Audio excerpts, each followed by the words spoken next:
का त्योहार अभिमान पर विनम्रता एवं भक्ति की विजय का प्रतीक है। होली के अनेक रंग मिलकर भक्ति, प्यार, सद्भाव, मिलवर्तन के पवित्र भावों को मजबूती प्रदान करते हैं। उपरयुक्त विचार स्वयंसेवी शिक्षण संस्थान संरक्षण समिति जयपुर द्वारा NBF स्कूल में आयोजित होली स्नेह मिलन समारोह में अध्यक्ष भूपराम शर्मा ने व्यक्त किए। आपने सभी को होली की शुभकामनाएं एवं बधाई दी तथा समिति के चुनाव की घोषणा की। इस अवसर पर समिति सचिव जसवंत सिंह यादव ने स्वागत भाषण देते हुए समिति का परिचय दिया। इस समारोह में झोटवाड़ा शहर मुख्य ब्लॉक शिक्षा अधिकारी अर्जुन लाल बुनकर तथा झोटवाड़ा ग्रामीण मुख्य ब्लॉक शिक्षा अधिकारी बीना खत्री ने संस्था संचालकों को अपार ID के कार्य में तेजी लाने का आग्रह किया। पूर्व उप निदेशक RTE सत्येंद्र सिंह ने RTE से संबंधित समस्याओं तथा नई शिक्षा नीति की विस्तृत जानकारी प्रदान की। डाइट होने से योगेंद्र शर्मा ने 5वीं तथा 8वीं बोर्ड से संबंधित समस्याओं का समाधान किया। समिति संरक्षक अनूप सिंह शेखावत, कोषाध्यक्ष प्रभाकर पचौरी, संगठन मंत्री रामेश्वर प्रजापत ने निजी विद्यालयों की RTE की यूनिट कॉस्ट बढ़ाने, प्री प्राइमरी कक्षाओं तथा सत्र 2024 से 2025 तक की पुनर्भरण राशि का अति शीघ्र भुगतान कराने, वर्तमान सत्र की पुस्तकों की राशि विद्यालय के खाते में भेजने तथा गार्गी पुरस्कार की राशि को आधार कार्ड तथा जनाधार के बिना छात्राओं को सीधे चेक देने अथवा उनके खाते में भेजने से संबंधित 4 सूत्रीय समस्याओं का झापन मुख्य ब्लॉक शिक्षा अधिकारी को दिया तथा सभी का धन्यवाद दिया। कार्यकारिणी के सक्रिय सदस्य अजय बीलवाल ने मंच संचालन किया।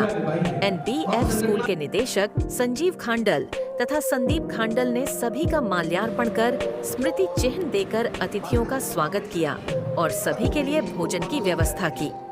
लालचंद यादव, योगेंद्र शर्मा, प्रभात शर्मा ने विचार व्यक्त किए। पार्षद अर्चना शर्मा की गरिमामयी उपस्थिति रही। सैकड़ों की संख्या में उपस्थित संस्था संचालकों का दुपट्टा पहनाकर एवं गुलाल लगाकर स्वागत किया।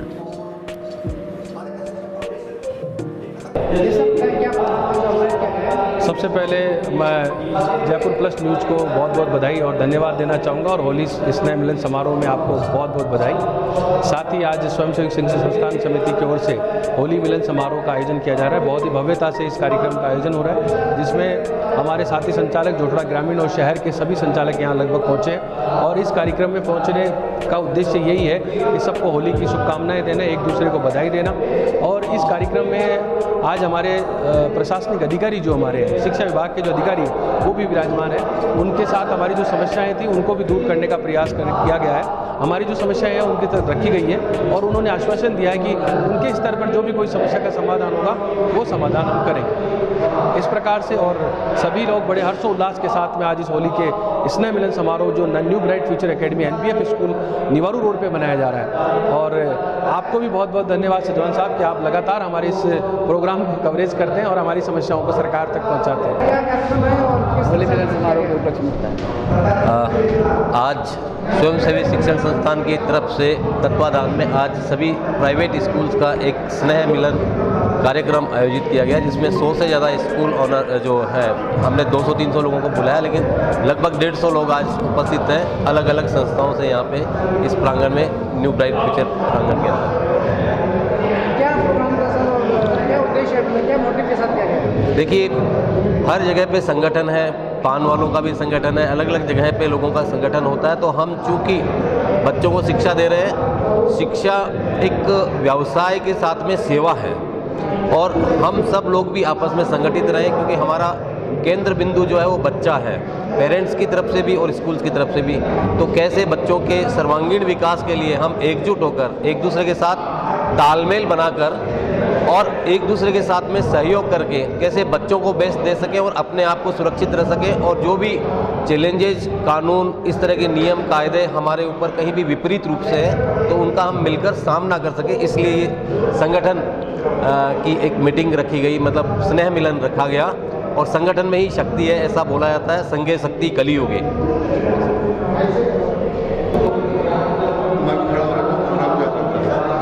क्या कार्यक्रम रहा और किस तरह से इसको अपडेट किया गया? आज स्वयं सेवी शिक्षण संस्थान संरक्षण समिति द्वारा होली स्नेह मिलन कार्यक्रम का आयोजन किया गया है और इसमें हमारे NBF स्कूल के डायरेक्टर संदीप जी खांडल का पूरा योगदान है। साथ ही इस अवसर पर हमारे शिक्षा विभाग के अधिकारी झोटवाड़ा सिटी के CBO अर्जुन लाल जी बुनकर, ACBO ओम प्रकाश जी दोतानिया जी, झोटवाड़ा ग्रामीण के CBO श्रीमती बीना खत्री जी और ACBO गोवर्धन लाल जी देवात यहाँ इस कार्यक्रम में पधारे। साथ ही हमारे इस कार्यक्रम में विशेष रूप से RT के पूर्व डिप्टी डायरेक्टर श्री सत्येंद्र सिंह जी और डाइट गोनेर से योगेंद्र शर्मा जी ने शिरकत की और उन्होंने सभी ने अपने अमूल्य वचनों के द्वारा विशिष्ट जानकारी देते हुए शिक्षा संचालक विद्यालय संचालकों का मार्गदर्शन किया। साथ ही इस मौके पर अनेक समस्याओं का समाधान भी किया। समिति द्वारा इस अवसर पर 4 सूत्रीय ज्ञापन भी रखा गया है जिसमें 4 समस्याएं मुख्य रूप से रखी गई। पहली समस्या की सरकार द्वारा अभी सत्र 2024-25 का RT का भुगतान नहीं किया गया, जबकि ये सत्र समाप्त हो गया है और दूसरा सत्र 25-26 प्रारंभ हो गया है। साथ ही दूसरी समस्या ये कि RT की प्री प्राइमरी कक्षाओं में सरकार 3 साल से प्रवेश दे रही है, परंतु हमारे लिए अभी तक उनका जो है उनमें उनका भुगतान नहीं किया जा रहा है, जबकि RT का नियम के अंतर्गत जो बच्चे एडमिशन होते हैं उनका भुगतान सरकार की जिम्मेदारी है। साथ ही जो यूनिट कास्ट का सरकार ने जो है गलत फैसला लिया है, जबकि सरकार का एक बच्चे पर 65,000 रुपये खर्च आता है और हमें केवल 13,500 रुपये देकर के सरकार अपना पीछा छुड़ाना चाह रही है। हम मांग करते हैं सरकार से कि हमारी RT की यूनिट कास्ट को बढ़ाया जाए और ज़्यादा से ज़्यादा लोगों को इसका लाभ दिया जाए। साथ ही हमारे साथ एक जो और गार्गी पुरस्कार प्राप्त करने वाली छात्राओं का भी मैं आपको कहना चाहूँगा कि पहले सरकार उनको सीधे चेक देती थी या उनके खाते में राशि ट्रांसफ़र करती थी, परंतु आज सरकार ने इसका नियम बदल दिया, वो पैसे नहीं देना चाहती है, इसलिए उन्होंने आधार कार्ड जन का आधार कार्ड का रखा है। और 5वीं समस्या कि जो सत्र 2024-25 समाप्त हो चुका है, हमारे विद्यालय संचालक जो उसकी पुस्तकों की राशि अभिभावकों को दे चुके हैं, पर सरकार उनके खाते में डालने की बात कर रही है, ये बिल्कुल गलत है। हमें 2024-25 का पूरा पेमेंट चाहिए, अगले साल से सरकार उनके खाते में भेजे, हमें कोई आपत्ति नहीं है और सरकार की मर्जी है कि उनके खाते में पैसा भेजे तो अच्छी बात है, हमें तो अपनी फीस लेने की स्वतंत्रता प्राप्त होगी। तो इन कुछ सब बातों को लेकर के और लगभग आज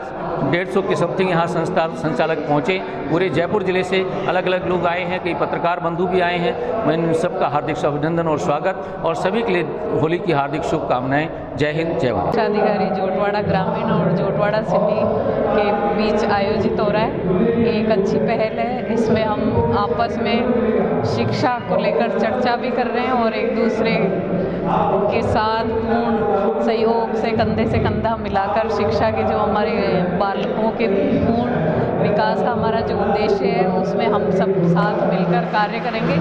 आज के इस कार्यक्रम में हम सब ने यही एक संकल्प लिया है कि हम सब मिलकर छात्र हित को सर्वोपरि रखेंगे और एक दूसरे का सहयोग करते हुए विभागीय लक्ष्यों को, सरकारी योजनाओं का क्रियान्वयन करेंगे। मैडम, देखा जाए कि आजकल तमाम शिक्षण संस्थाओं में तमाम तरह की समस्याएं रही, तो उसका निदान कैसे आप लोग करेंगे? आप उच्च लेवल पे हैं तो उसके कैसे जो है विद्यालय के संचालकों का समाधान करेंगे? इसमें जो हमारे लेवल के होते हैं ब्लॉक स्तर के कोई समस्या है तो उसका समाधान हम करते हैं और हम नहीं कर पाते हैं तो उच्च अधिकारियों को इसके लिए हम सूचित करते हैं, उनसे मार्गदर्शन लेते हैं और उस समस्या समाधान का प्रयास करते हैं। मैडम, एक बार अपना परिचय। मैं बीना खत्री, CBO झोटवाड़ा ग्रामीण। धन्यवाद सर। आज मिलन समारोह का आयोजन किया गया है, इसके बारे में क्या कहना चाहिए? नहीं, ये स्वयंसेवी शिक्षण संस्थान प्रतिवर्ष आयोजित करता है इस कार्यक्रम को और ये कई वर्षों की परंपरा है। इसमें यह कि अपने जो भी समस्याएं हैं, नए विचार हैं, स्कूलों के नवाचार हैं, वो शेयर भी होते हैं और आपस में सबका मिलना जुलना भी होता है।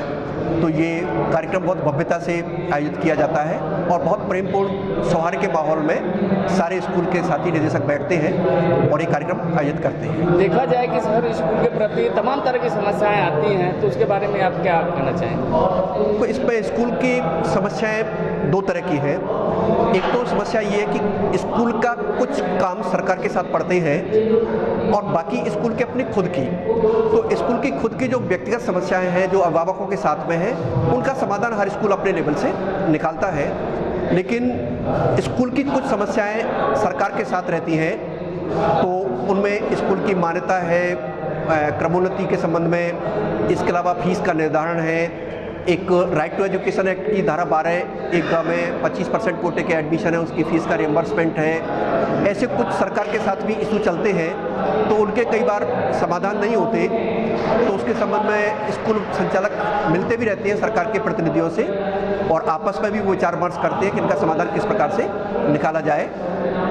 अभी देखा जाए कि एक अपार आईडी वाले मामले चल रहे थे और काफ़ी लोगों ने प्रश्न भी किया था, तो क्या उस पर कैसे क्या होगा? देखो, अपार आईडी में क्या है, ये केंद्र सरकार की स्कीम है और केंद्र सरकार ये चाहती है कि सभी स्कूल्स में जितने भी बच्चे हैं, चाहे वो सरकारी हो चाहे प्राइवेट हो, सारे स्कूल के बच्चों का डाटा ऑनलाइन हो जाए। और उसके बाद में क्या है कि बच्चों को एक जगह से दूसरी जगह जब जाना होता है तो उसकी टीसी भी बड़े आराम से ऑनलाइन चली जाए। बच्चे के जो डॉक्यूमेंट्स होते हैं, डॉक्यूमेंट का उसकी मार्कशीट होती है, करिकुलर एक्टिविटी के सर्टिफिकेट्स होते हैं, एनएसएस है, एनसीसी है, ये सारे डॉक्यूमेंट्स उसके डिजी लॉकर में सुरक्षित रहे और बच्चा जैसे ट्रांसफ़र हो वो सारे डॉक्यूमेंट्स आगे ट्रांसफ़र हो जाए। इवन वो जॉब के लिए जाता है तो भी वो सीधे ट्रांसफ़र हो जाए। तो एक यूनिक आईडी क्रिएट करने के लिए अपार आईडी बनाई गई है, लेकिन थोड़ा अभी इसको बनाने में दिक्कत क्या है कि बच्चे के अकाउंट को केवाईसी किया जाता है। तो केवाईसी में क्या है कि उसके आधार का जो डाटा है कई बार स्कूल के डाटा में मिसमैच होता है, जैसे डेट ऑफ बर्थ में अंतर है, बच्चे के पिता के नाम में अंतर है, बच्चे के नाम की स्पेलिंग में अंतर है, तो इस वजह से क्या केवाईसी रुक जाती है। तो बड़ा कठिन काम हो रहा है ये, क्योंकि सारे बच्चों के आधार से और स्कूल के डाटा को मिलान करना और उसको फिर केवाईसी कराना, तब जाके वो आईडी जनरेट होती है। दूसरी साथ में मुश्किल ये भी है कि इस पर अभिभावकों से सहमति लेनी पड़ती है।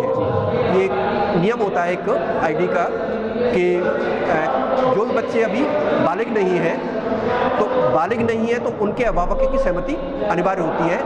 तो अभिभावक भी इतना इजीली सहमति नहीं देते और बिना सहमति के स्कूल अपार आईडी बना नहीं सकता, जबकि केंद्र सरकार चाहती है कि सारे बच्चों का अपार आईडी बने। तो थोड़ी व्यावहारिक दिक्कतें हैं स्कूल्स को, लेकिन वो देर बेर सब समस्याओं का समाधान हो जाएगा। क्या सावधानी रखने की जरूरत है? एनईपी में क्या है कि कुछ चीज़ें अभी लागू हो रही हैं, कुछ 1-2 साल में आगे लागू होंगी। जैसे प्री प्राइमरी की जो क्लासेस होती हैं क्लास 1 से पहले, अब वो 3 साल की प्री प्राइमरी अनिवार्य होगी। तो बहुत से स्कूल पहले प्री प्राइमरी नहीं चलाते हैं, वो उनको अपने स्कूल्स को संसाधन जुटाने होंगे, जो 3 क्लास के लिए 3 कमरे, टीचर, ये सब भी जुटाने होंगे। इसके अलावा कक्षा 6 से लेकर के 8 तक और ऊपर की कक्षाओं में भी व्यावसायिक शिक्षा अनिवार्य है। अब व्यावसायिक शिक्षा में अलग से शिक्षक जुटाना, व्यवसाय के ट्रेड जुटाना, थोड़ा स्कूल के लिए ये भी मुश्किल भरा काम है, लेकिन चूँकि बच्चों में स्किल का डेवलपमेंट करना है तो उसके लिए स्कूल तैयारी कर रहे हैं और ये 1-2 साल में सबके लिए अनिवार्य हो जाएगा। इसके अलावा मूल्यांकन का तरीका भी बदलेगा, क्योंकि अभी तक वो बोर्ड की परीक्षाएं होती थी, लेकिन मूल्यांकन को थोड़ा व्यापक बनाया है।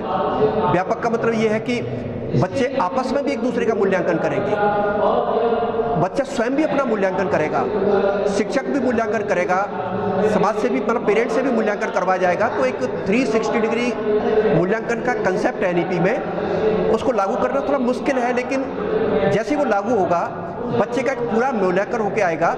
उस पर उसका एकेडमिक अचीवमेंट है, फिर मेंटल उसकी कितनी क्षमताएं हैं, भावनात्मक रूप से वो कितना परिपक्व है, सामाजिक रूप से वो कितना बढ़िया इंटरेक्शन करता है, दूसरे बच्चों से कितनी मित्रता रखता है, दूसरों का कितना सहयोग करता है, ये भी सब उसके मूल्यांकन के हिस्से बनेंगे। तो एनईपी में ऐसी बहुत सी नई चीज़ें हैं जिनको इसको लागू करने की कोशिश कर रहे हैं।